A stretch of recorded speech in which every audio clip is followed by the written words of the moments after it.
Verse of the day today is delight in the Lord and he will give you the desires of your heart. Sometimes we probably misunderstand this verse a lot just because once we read it, we usually think that whatever we ask that we will receive as long as we delight in God.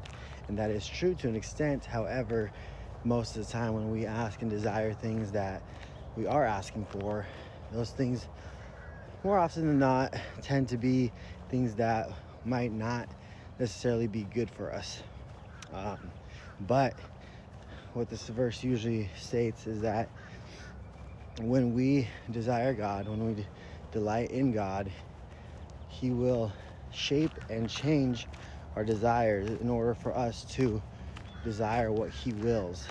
And yes, those things can still be what you are asking for, but I think we often misunderstand what this verse says, because we often request things that are of this world. But when we put God first, when we delight in him, he does give us what we ask for, and it maybe not be how we expect it. He will still give us our needs and our wants oftentimes. However, I think it's how our heart receives it and how our heart is shaped by what we are asking for, especially assuming we are delighting in him. When we are delighting in him, God changes our hearts, changes our behavior, changes our mindset.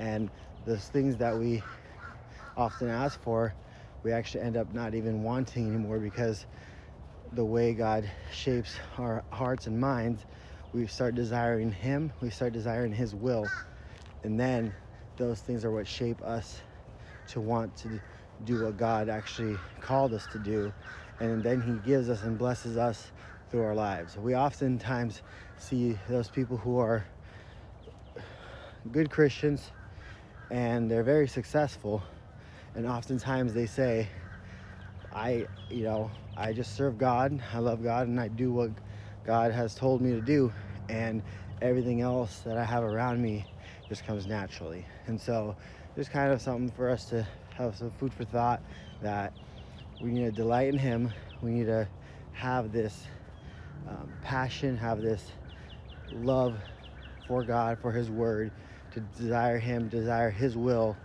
and not our own worldly, fleshly desires. And he will eventually give us what we want. If you made it this far, please like, share, and follow us on our page on TikTok, YouTube, and Instagram.